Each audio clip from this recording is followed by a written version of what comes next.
everyone. Welcome to the Planecious Leaders Walk the Talk. I am Rohit Korat, the founder of the Planecious Leaders series, where we celebrate the inspiring leaders who are driving positive change towards a more sustainable future.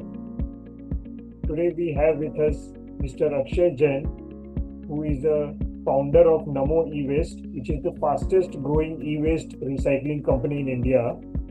Thank you so much for joining us today. Let's deep dive into the recycling and sustainability. What specific experiences during your studies in the UK inspired you to transform the e-waste management landscape in India, and how did witnessing recycling mechanism abroad spark your entrepreneurial vision for Namo e-waste? So during these studies, because my father is into metal scrap, so he has a lot of contacts across UK and Europe. He has been purchasing raw material from them. So just as a part of, we come from a business family. So you are supposed to, either join family business or do something on your own. But the mindset had always been that, I want to have something of my own apart from my father and my family. So I was visiting a few of his suppliers, friends, and there I saw this e-waste piling up. This I'm talking about way back 2011-12. So they hardly had a solution. So I asked them like, what you guys do with it? And they said, this waste is like valuable, but we have to spend a lot. It's difficult to recycle. And earlier we were dumping it in Africa and Asian countries, and now that is also restricted. So it sounded like a problem. Okay. But since there was a value in it, so automatically attracted me that, where is the value and how that can be extracted.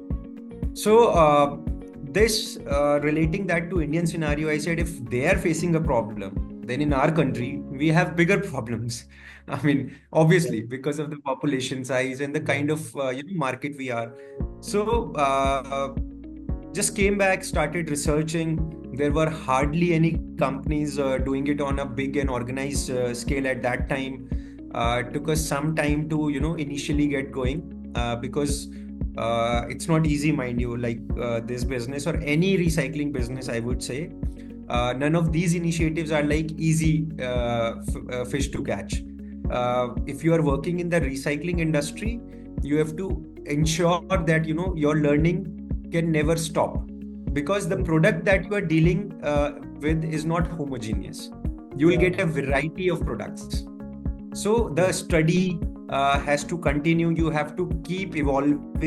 You have to integrate new technologies, new method, how to make your processing cheaper, how to get more efficiency, how to sell the metals and valuables that are recovered from this waste, and at what price, you are selling it. So all these factors you have to constantly learn, grow as a person, as a company. And this has been our journey since then. So, what technical innovations have you introduced, like to Namo e-waste? Well, we, as I said, when we started, there were not many solutions across the country. So there were many initiatives which were, started by us, and then, later on. So since we were early to arrive at the scene, so a lot of innovations related to marketing, how to reach out to people. We expanded our operations to multiple categories of e-waste. Earlier, majority of the players were doing IT and mobile waste only. When we got in, we started doing white goods like air conditioners, refrigerators, televisions, and all of that. And then EPR came in India, which is extended producer responsibility, in which the producer is mandated by the government to collect and recycle e-waste. So producers are given a target by the government and they have to meet it.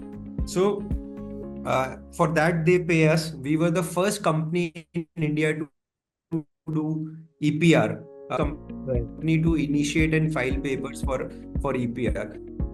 So there have been many innovations, even in the processing side. The kind of machinery that we got, that was very advanced, ahead of its time at that time. And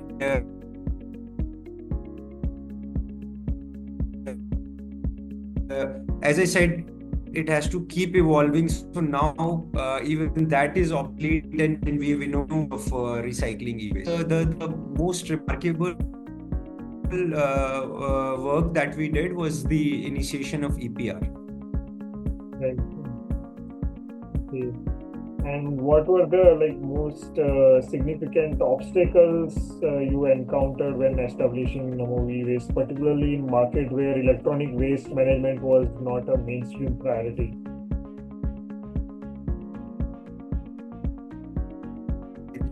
It is challenging even today, because in India, waste recycling is very prevalent in informal sector. So Yeah. there is a direct challenge from the informal sector that comes, because when a informal recycler is processing it, there are no overheads, there are no costs like us. They are not environmentally conscious. All they care about is recovery, maximum recovery out of the waste. So their practices and the methods that they use are hazardous, and also their cost is much lesser. So when a proper organization, proper company comes in and try to compete with them in the same landscape, it is challenging. And I think that challenge was still there when we started, and even today it is existing. But with innovations and by more and more learnings, we are establishing some ground in this industry, and that's the reason why we have not scaled up massively, but gradually we have grown in last 10 years. Right. Okay. And how do you balance economic viability with environmental sustainability, and what economic models have you developed to make sustainable e-waste management financially attractive? Yeah, so this is one thing that again is very challenging. That is, because the competition that we face from the informal sector, it eventually leads to a point, where you are not economically viable. And that is the reason why, we haven't scaled up. Otherwise, we would have scaled up 10 times faster than what we are today. But the restriction is on slowly the landscape is changing in India. Slowly, the government is doing their job in terms of catching the bad fish, and taking action against the wrong players. But these things are taking their own time, because the government has a lot to do in this. They have been doing a lot. So when the regulatory work starts, and there is a differentiation between, okay, these are the right guys and these are the wrong guys. So until that happens, the landscape is very much populated with all kinds of people. So maintaining economic viability, since there are no subsidies on e-waste recycling, there is no external help or any kind of incentivization apart from EPR. Now, before EPR, there was no sort of extra this revenue coming from anywhere. So you have to maintain your profitability. This is why I said that the business is not easy. You still have to maintain that profitability. So we took many initiatives. We reached out to Pan India. We had set up almost 30 collection centers across India in order to accumulate the quantities and then bring it to the facility. That ways we were able to reduce our logistic costs, and automations have been happening. So many of the manual work that we are doing now with the new scale that we are going through. So we have always been automating the processes in between in order to reduce our operations cost. Yes, economic viability is the most important thing. That I don't believe in perks or basing your business model on the perks. Perks could be the extra earning that is like the cherry on the cake, but you need to have a strong business model in order to sustain. Yeah. And since you touched based on the government policies, so what policy change would you recommend to enhance sustainable electronic waste recycling? See, I think the government came out with the EPR rules. So that was a very, very good move. It has come after, I mean, globally, many countries have seen successful EPR before it Yeah. came to India. And Yes, now yes. the government is, fully implementing EPR. So they're educating producers, manufacturers, they're educating recyclers, they're even educating the informal people who are engaged in collection of e-waste. So as far as the first set of rules came out in 2018 for EPR, which later got modified in 2022. It has been a huge transition for the industry from 18 rules to 22 rules. The number of products have increased from 20 something to more than 110 products right now. So, I mean, as a recycler, I don't have anything to ask from the government. They've been really, really supportive. They have been backing this mechanism. Now, what needs to be done, I think, is regulatory work, so that you can differentiate between right and wrong. So the rules are led properly. I don't have any recommendation as far as the EPR rules are concerned and the other initiatives that the government is taking. Just that regulatory work has to be a little more stringent in terms of bringing that change that we are looking at. Right. So, given the rapid technology advancement and increasing electronic consumption, like how do you see the e-waste management sector evolving in the next decade? And what role will companies like Namo e-waste play?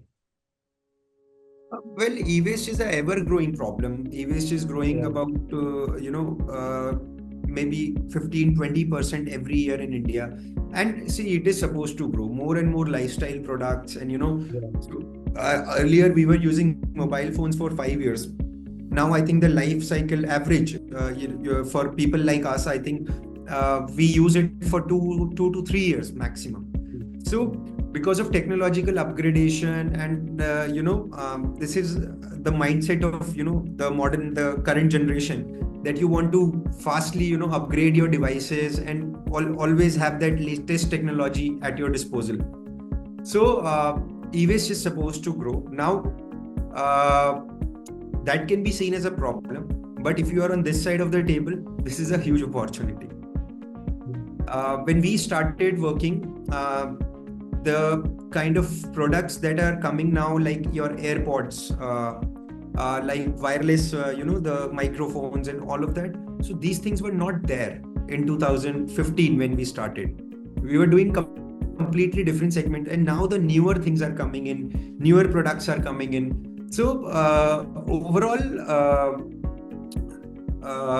it is a problem if you look from one perspective, but on the other side, it's a great opportunity for people like us. I think many companies are required, not Namo e-waste, not even 5, 10, 20 companies can tackle this problem for India.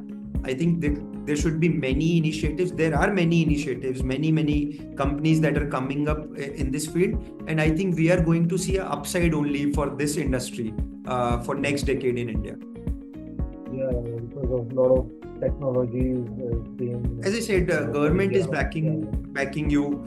The rules are pro recycler. The whole intent coming from different stakeholders, that is all in one direction. That is to achieve the sustainability goal. And we have many references. All the European nations, they have high recycling rate, whereas we have a long way to go. But with the right intent, these things can be achieved. And we never thought EPR is going to be so established in India when it came out in 2017 or 18 first. And now it's been 6-7 years, and it is a fantastic model now. All the producers are meeting their targets. That means they are responsive. They are taking responsibility for recycling of the products that they sell in the market. So this positive transition has happened. It has taken 6-7 years, but so I think the next 5 years are going to be, I believe, better, faster regulations, faster movement, and in the right direction. So yes, the next 5 years will bring a lot of positive changes for the industry. Okay, so how does Namo E-Waste contribute to skill development and employment in sustainable technology sector, and what training programs have you implemented? So we have, we employ almost 70% of the workers that we have are women. We employ a lot of women because it's a hand job. It's a very fine kind of job that we do. Dismantling of these, electronics, especially small appliances, are, better for women in terms of the bulkiness and all. So there is a regular training programs that are going on in our different facilities. That's the first thing I mentioned, that in order to sustain in this business, you need to evolve, you need to learn, you need to adapt to newer things that come, because again, the raw material that comes in is not homogeneous. You might be dealing with one truck of mobile phones, and then second truck might come of air conditioner. So that's a whole different dynamic, So, and you might not get mobile phone for next 3 months. The supply chain is such that, if one company might be disposing like 200 laptops in a year, so they will only do it for one time in a year, then next year. So the regular incoming, the continuous supply or homogeneous supply is not there. Every time there is a new product. So a lot of skill set is required in this business. And yes, we are, we have our training programs in-house where, we have different facilities for different product specialties. And we keep organizing training programs for our workforce. And around 80% of our workforce is semi-skilled, and I would say 5% is unskilled, the basic workers, and 15% is highly skilled. So skill set required is slightly higher for us.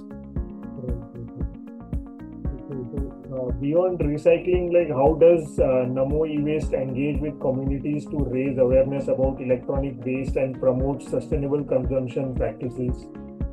Yeah. So this, I think we are very incredibly proud of what we have achieved in this segment of our business. So Namo is now engaged with more than 500 housing societies, RWAs, and there are many citizen action groups. There are many women-led groups in the society which they are taking their initiative for no personal gain. They're contributing to the society. They are organizing these awareness collection drives in their societies, in their house near around their houses.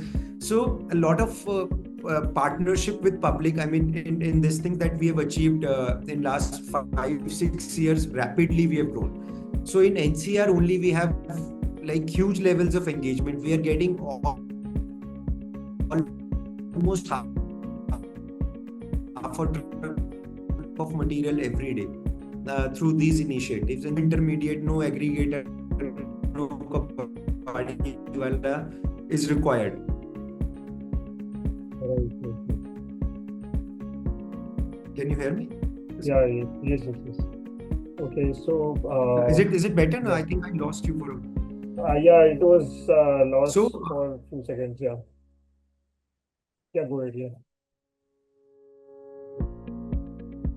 So it was in this model, election drive organized at some locality, we would start engage with their the management committees. There are resident associations which are there, so we engage with them. So there is this recycler for electronic items, and there is a generalized rate list and item list that we send to all the people, that you can bring in your waste and get paid instantly. So I think because of that, we have seen a huge amount of people engaged. If Namo E-Waste is coming to the doorsteps, we should just wipe the house, just search if there is some electronic, we can just sell it right away. So slowly and gradually we are able to engage with good amount of people, and we are getting a very, very, very good response for our awareness and collection drives. And coming to the international standards. So the how do R2 certifications and ISO international standards elevate your company's credibility, and what additional global benchmarks are you pursuing? For us, R2 V3 is the highest accreditation that can be Okay. achieved, and we are a R2 certified company since our beginning only. So we believe in having the best set of standards in place, because we are working with all the multinational companies, all the top-notch electronic companies, India and globally. So a great set of compliance is required, and we have since our beginning we have this accreditation.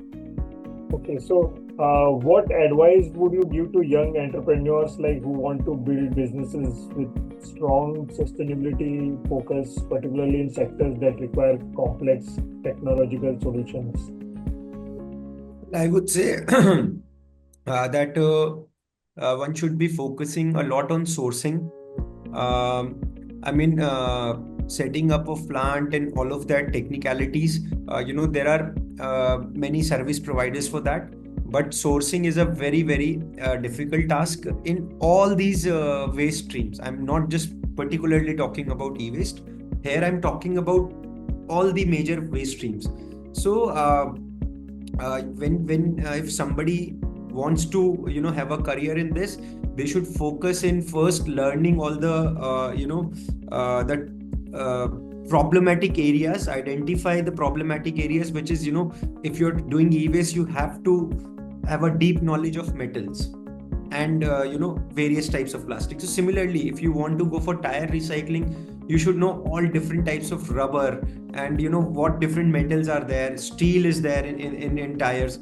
So I think a rigorous study is required before you start burning your hands by investing, and then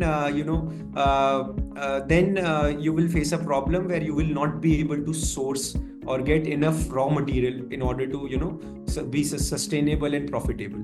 So I think it took me about 1.5 years before I took the decision of finally that I want to set up this facility. Before that, I was just working closely with the informal sector, just exploring the market, and a lot of on-ground research work that I've done in that phase. So I think for me that remains to be the core. If you are through that, then you are in a better position to take your decision. Like, how do you want to pursue the whole business?